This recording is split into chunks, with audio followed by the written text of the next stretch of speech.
도대체 몇 밤째 제대로 잠을 못 주무셨습니까? 그리고 혹시 이렇게 생각하고 계시진 않으셨습니까? 이건 나이 들어서 어쩔 수 없는 거야. 만약 그렇게 믿고 계셨다면 오늘 이 이야기는 반드시 끝까지 들으셔야 합니다. 왜냐하면 지금부터 드릴 내용은 단순한 수면 문제가 아니라 당신이 매일 밤 반복해서 하고 있는 습관이 잠을 망치고 있다는 이야기이기 때문입니다. 놀랍게도 많은 분들이 건강을 위해 하고 있는 행동이 오히려 밤에 화장실을 더 자주 가게 만들고 잠을 더 얕게 만들고 있다는 사실을 모르고 계십니다.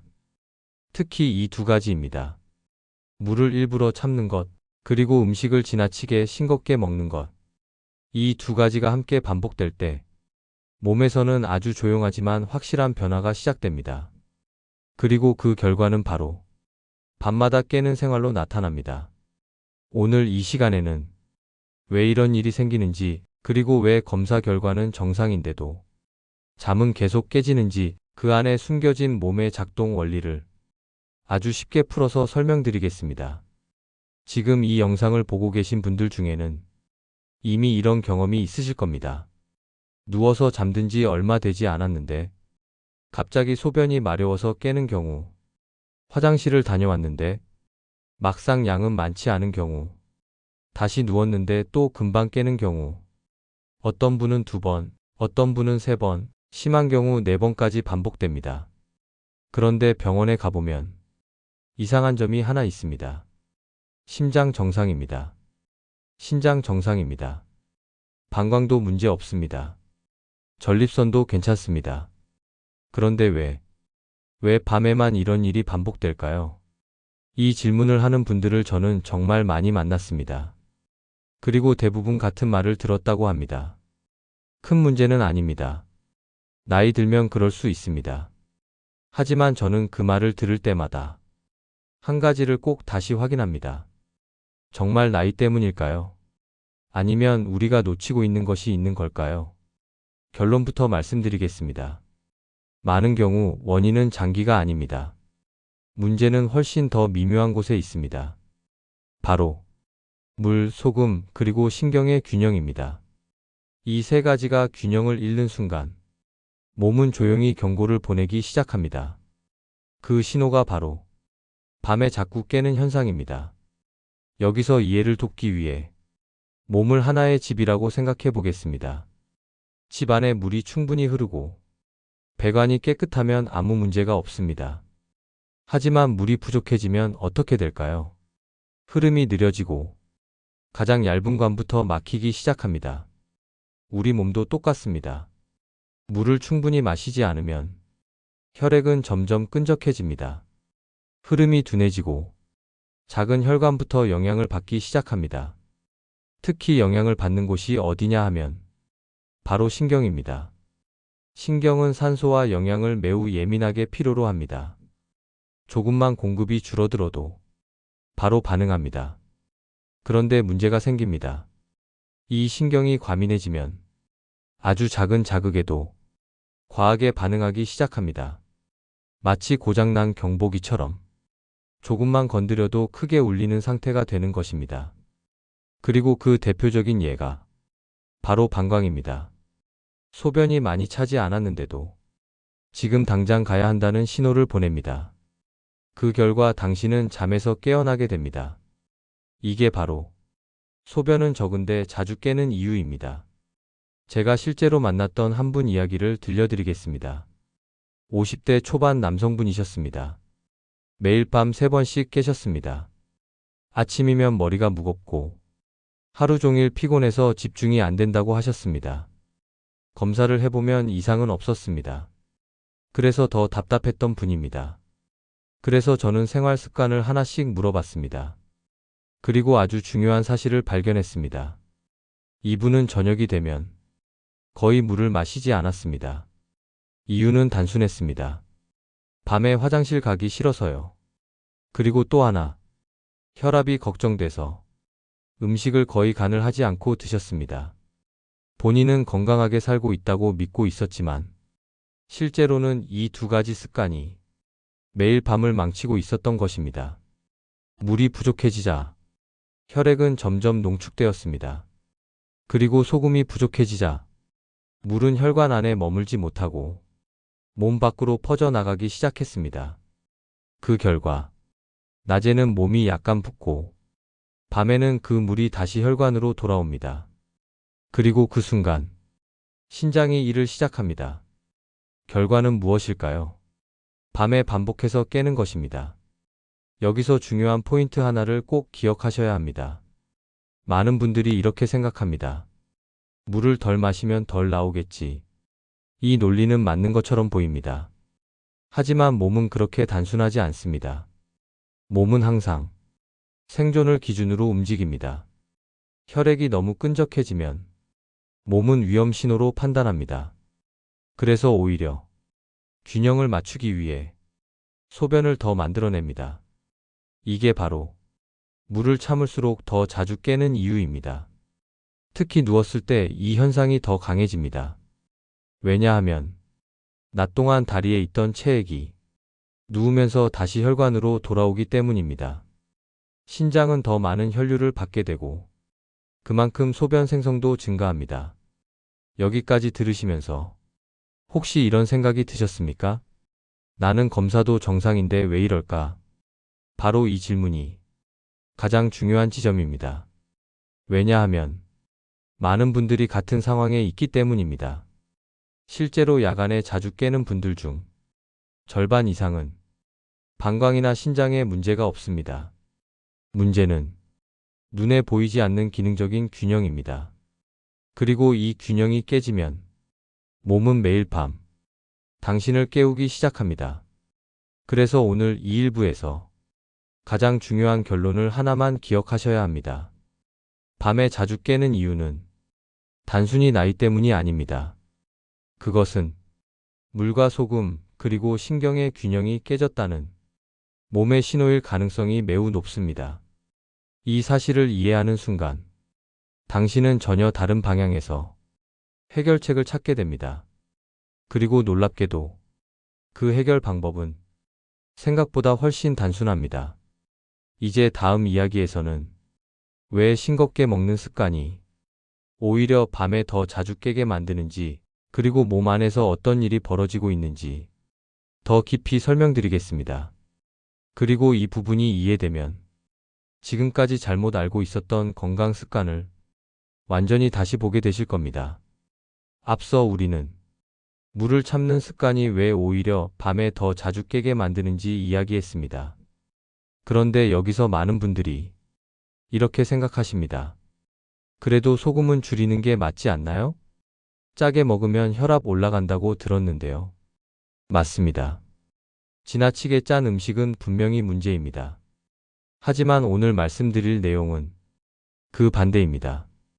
너무 싱겁게 먹는 것 역시 특히 중년과 노년에서는 수면을 무너뜨릴 수 있다는 사실입니다. 먼저 아주 중요한 개념 하나를 쉽게 이해해 보겠습니다. 우리 몸에서 물을 붙잡아 두는 역할을 하는 것이 무엇일까요? 바로 나트륨, 즉 소금입니다. 이 나트륨은 단순히 간을 맞추는 재료가 아니라 몸속에서 물의 위치를 결정하는 핵심 요소입니다. 쉽게 설명드리면 이렇게 생각하시면 됩니다. 소금은 물을 혈관 안에 붙잡아 두는 자석과 같습니다. 이 자석이 충분하면 물은 혈관 안에 머물러 필요한 곳으로 안정적으로 공급됩니다. 하지만 이 자석이 부족하면 어떻게 될까요? 물은 혈관 안에 머물지 못하고 밖으로 빠져나가기 시작합니다. 이 현상이 실제로 어떻게 나타나는지 당신의 몸에서 확인할 수 있는 방법이 있습니다. 다음 중 하나라도 해당된다면 지금 이야기와 매우 관련이 있을 가능성이 큽니다. 오후가 되면 다리가 묵직해진다. 양말 자국이 깊게 남는다. 손가락이 살짝 붓는 느낌이 있다. 저녁이 되면 얼굴이 약간 부어 보인다. 이것은 단순한 피로가 아닙니다. 낮 동안 물이 혈관 밖으로 빠져나가 조직에 머물러 있다는 신호입니다. 그런데 진짜 문제는 밤에 시작됩니다. 이제 몸을 눕혀보겠습니다. 중력의 영향이 사라지면서 낮 동안 다리와 조직에 쌓였던 물이 다시 혈관으로 돌아옵니다. 이때 몸에서는 아주 중요한 일이 벌어집니다. 신장이 갑자기 물이 많아졌다고 판단합니다. 그리고 바로 일을 시작합니다. 그 결과가 무엇일까요? 네, 맞습니다. 소변입니다.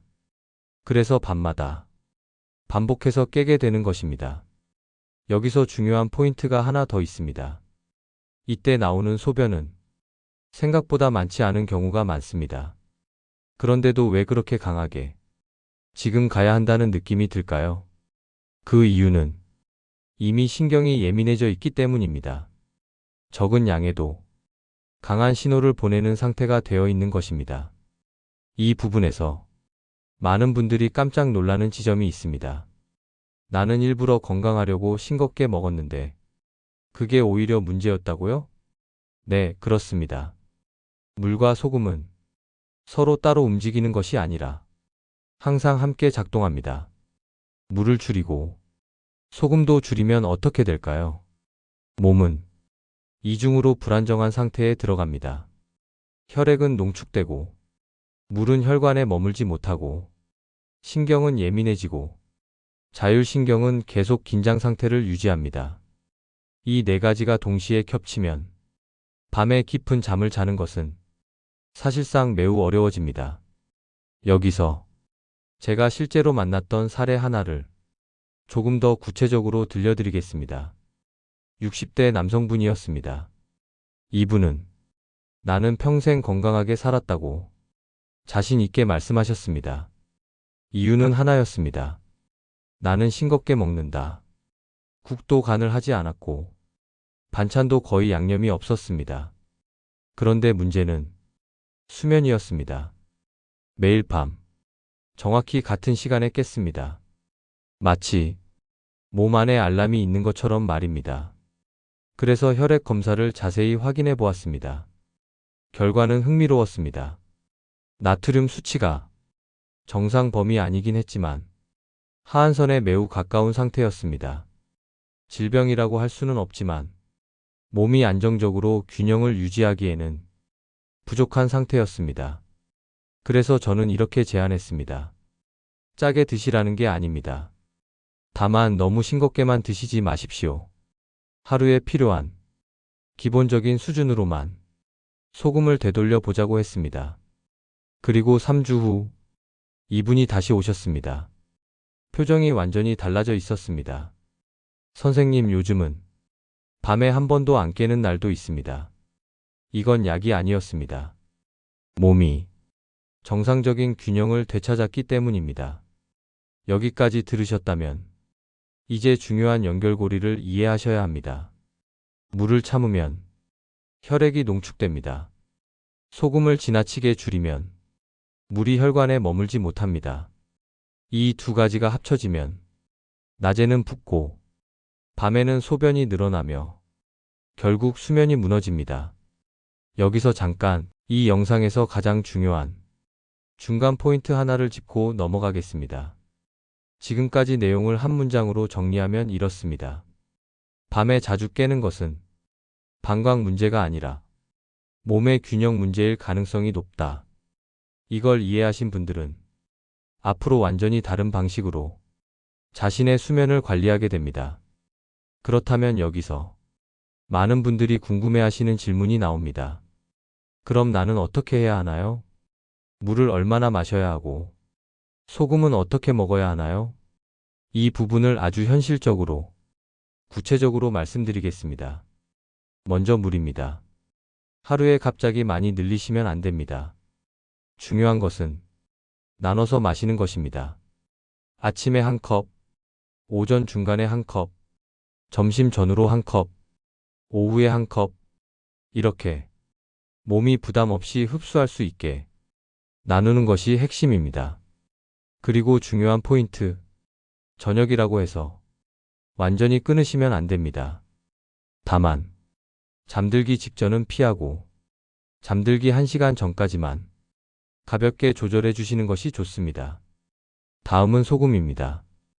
여기서 가장 많이 실수하시는 부분이 있습니다. 그럼 소금을 많이 먹어야 하나요? 절대 아닙니다. 핵심은 적정 수준입니다. 너무 짜지도 않고 너무 싱겁지도 않은 상태. 쉽게 말씀드리면 음식이 맛있다고 느껴지는 정도입니다. 이 정도가 몸이 가장 안정적으로 균형을 유지하는 구간입니다. 그리고 마지막으로 아주 중요한 체크포인트 하나 드리겠습니다.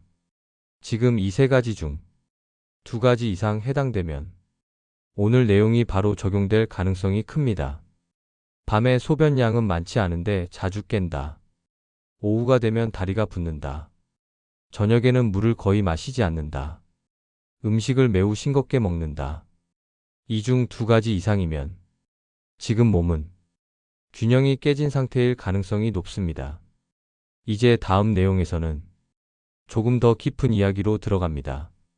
왜 이런 상태가 오래 지속되면 염증과 신경 문제까지 이어지는지, 그리고 마지막으로 집에서 바로 실천할 수 있는 아주 간단하지만 효과적인 방법까지 정리해 드리겠습니다. 지금까지 이야기를 정리해 보겠습니다. 물을 참으면 혈액이 농축됩니다. 소금을 지나치게 줄이면 물은 혈관에 머물지 못합니다.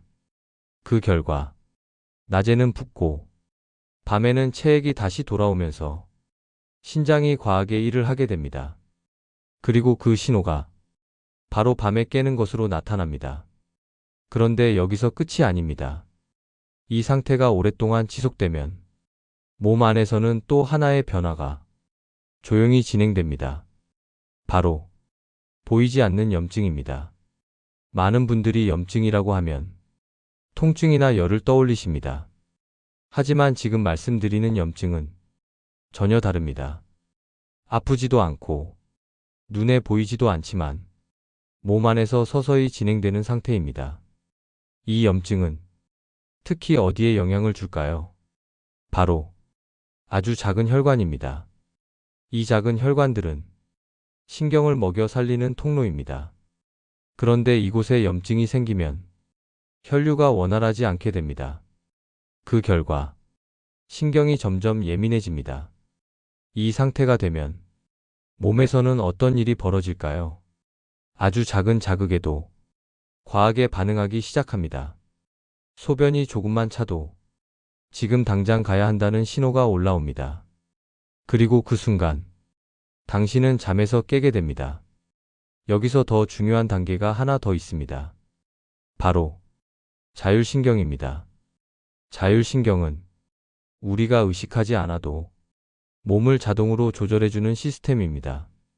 심장 박동, 체온, 소화, 그리고 수면까지 모두 이 신경이 담당합니다. 자율신경에는 두 가지 축이 있습니다. 하나는 몸을 긴장시키는 쪽, 다른 하나는 몸을 쉬게 하는 쪽입니다. 정상이라면 낮에는 활동, 밤에는 휴식으로 자연스럽게 전환됩니다. 그런데 문제는 지금까지 말씀드린 상태가 계속되면 이 균형이 깨진다는 것입니다. 몸은 밤이 되어도 쉬지 못합니다. 계속 경계 상태에 머물러 있게 됩니다.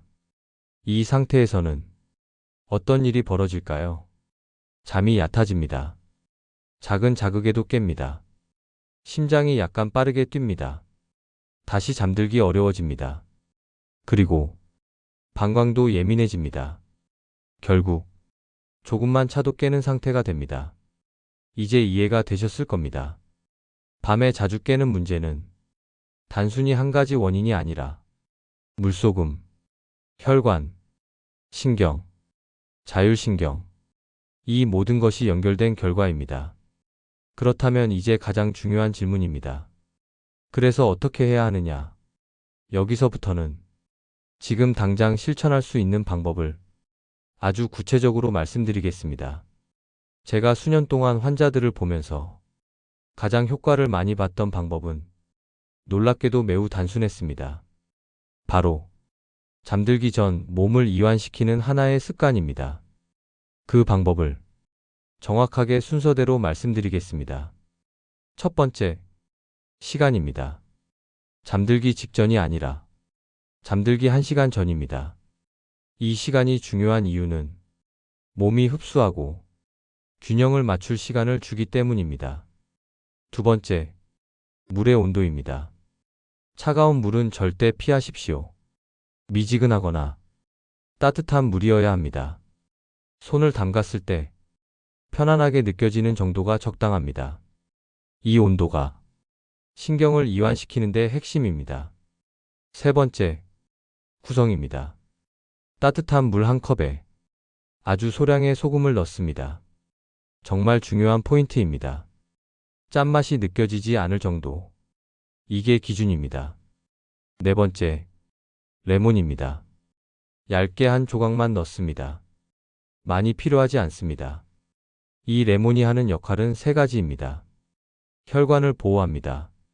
미세 염증을 완화합니다. 신경을 안정시키는 신호를 줍니다. 그리고 무엇보다 중요한 것은 향입니다. 이 향이 뇌에게 이렇게 말합니다. 이제 하루가 끝났습니다. 쉴 시간입니다.